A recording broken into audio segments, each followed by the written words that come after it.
Yine bir gün yok kalendarda, basıp dur meni bu asman. Yine gitarali kenarda, berin sözünü yatlaptın. Karochi barıp uç, doğru değil mi sen için? Menin gözüm aeroportta, ente umit var mene nem için?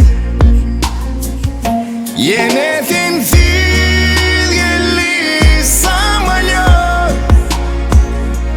garaşı oturun yatla seni. Gelenlerin içine yine sen yok, gelmeyen oleyem henni belli.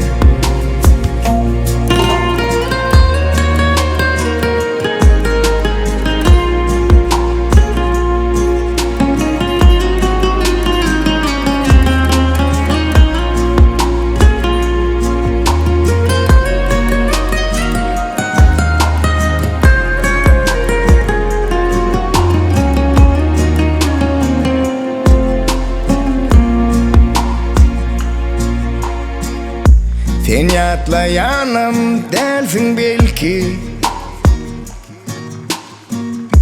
menin terim boş hıyalla. Yanlışlık tuşup baştan ilki, sonumuzu oylaman. Karochi barıp uç, doğru değil mi sen için? Yine gözüm aeroportta, ente umit var mene nem için? Yine sensiz geldi samolyot, garaşı oturun seni yatlap. Gele